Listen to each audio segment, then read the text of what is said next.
Hi there, I'm Amy Griffiths and I'm one of the journalists in Manx Radio's newsroom, and you're listening to Newscast. Hello, I'm Megan from Embrace Wigs. It started 3 years ago.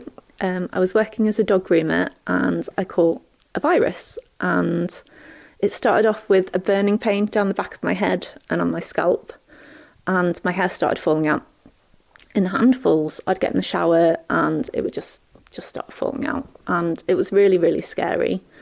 The main thing that was really upsetting was the burning pain, because I couldn't watch telly, I couldn't read a book, my concentration was gone because of the pain levels. So went to the GP, blood levels were fine, paid for a private dermatologist, paid thousands of pounds for a private dermatologist, went to England to try and get rid of this burning pain, and everything came back inconclusive. They put me on antibiotics, antifungals, antivirals. Nothing seemed to help. And then after about 9 months, the pain in itself just subsided. But the pain on top of the hair loss just made things so much more difficult, because emotionally, when you're in pain, you can't deal with something like hair loss because it just adds to everything. But like I say, after 9 months, it just went away. And then at the start of my hair loss, a company asked me to do a video about my hair loss and do a wig review for them. And I'd never done a video before. I hated having pictures taken. And I said no. And they said, oh, well, you know, it would really help women, and also you'll get some of the wigs for free. And because they're so expensive, I thought, right, okay, I've got to learn to do videos and take photos and, you know, just build up that confidence. So that's when I started that.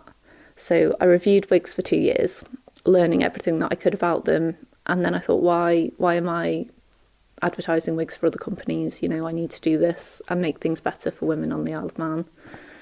And that's when I decided to start Embrace Wigs. What impact does wearing a wig have on you and how you feel about yourself? So I recently went to the Alopecia UK big weekend, and I was in a room with other people with no wigs on, and it felt so empowering. It felt absolutely amazing, and it has made me a little bit more confident about going out without a wig on. But when I meet people for the first time, if I don't have hair on, I don't feel like me. And when you first lose your hair, it just takes away your confidence. It's so scary. Just, you don't feel like you anymore. It takes away your confidence, your identity and your sense of self. And I think because hair is so linked to health and vitality, and that assumption of if you've lost your hair, you have cancer or you're very physically unwell, and people with, say, alopecia areata can be fine health-wise. And then lots of people asking questions about, say, cancer or, you know, what's your diagnosis? And that can be quite upsetting. And it's also invasive as well, isn't it? People feel like they can ask you about it. And it's such a strange thing, because people don't ask about, say, other health conditions. But when it comes to hair, I think because it's so visible, people feel like they can ask. Or say I'm wearing a wig that doesn't really suit me. People feel like they can say, because it's a wig, they can say, oh, that doesn't really suit you, and be okay with it. Whereas if I dyed my hair, say, blonde, I don't think they'd have the same confidence to say that doesn't suit you, because it's permanent. And so with Embrace Wigs then, you say that you wanted to start it to try and help women on the Isle of Man. So talk to me a little bit more about the business itself. Okay, so just going back to the Isle of Man. So when I first lost my hair, there was very little support for people with hair loss. I didn't know anybody else with alopecia. I didn't have anybody else to talk to. So I joined some online groups like the Alopecia UK one, which really, really helped me. And that's what really forced me to think there needs to be something better on the Isle of Man. So what I provide wigs, obviously, but a lot of emotional support. My background is mental health nursing. So I do consultations at home, and just offer people that support. And a lot of women, I'm the first person that they've ever spoken to who's also got alopecia. And lots of tears, lots of sad tears, lots of happy tears. Yeah, the consultation is generally quite emotional for people. So it probably ends up becoming less of just, you know, a place to come and buy wigs, and it's actually a community where you've all got a common interest, really. Yeah, definitely. We're looking at setting up like a hair loss event as well, so people who feel able can come and meet other people with hair loss in the UK, they have Alopecia UK meetings in different counties, whereas over here, like I say, there isn't anything for the alopecia side of things. So that's something that I really, really want to do. And yeah, just the wig part of it is only a part of it.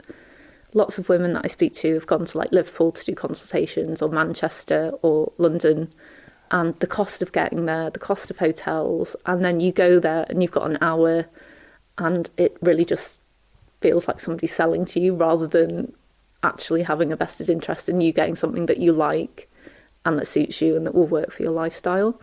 Because I have to admit, I saw you putting your wig on and you literally did it in seconds. I couldn't believe it, because I've seen videos of people and it takes them, ages, and they're there with the glue and the hairdryer and all of this kind of thing.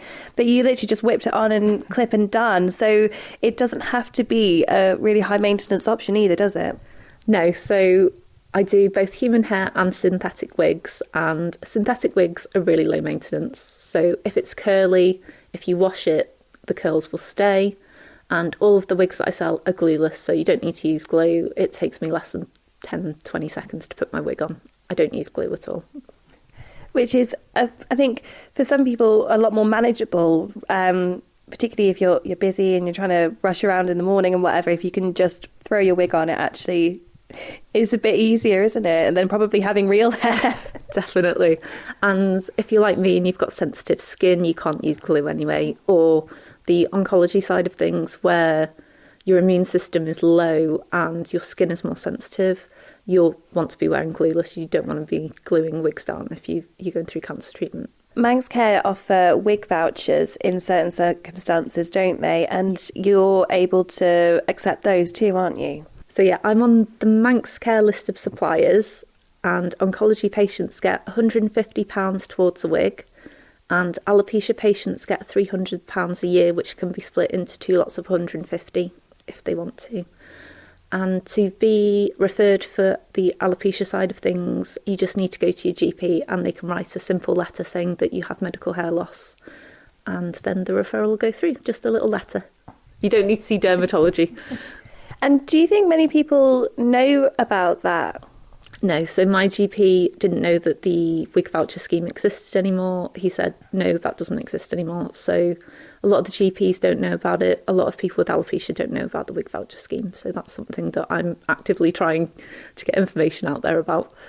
Because that's the thing, because wigs are expensive, and purely because of the amount of work it takes to make one, isn't it? And especially with human hair. Yeah. So synthetics are a lot cheaper, but they don't last as long. Human hair, I love human hair. It lasts a long time, and I just love them. I think they're great. I think with wigs as well, you can have so much fun. It's such a devastating thing to go through hair loss, and I think if you can take something from it and you can have a little bit of fun with it and try different colours, try different shapes and styles, you can really play around with, how you express yourself through your hair. And I suppose for you, what do you think has been the thing that's helped you most throughout your hair loss?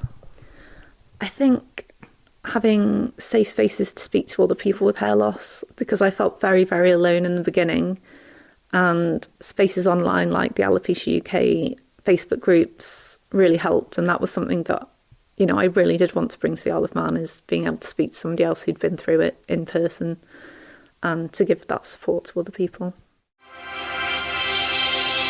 Thank you for making it to the end of the Manx Radio newscast. You are obviously someone with exquisite taste. May I politely suggest you might want to subscribe to this and a wide range of Manx Radio podcasts at your favourite podcast provider, so our best bits will magically appear on your smartphone. Thank you.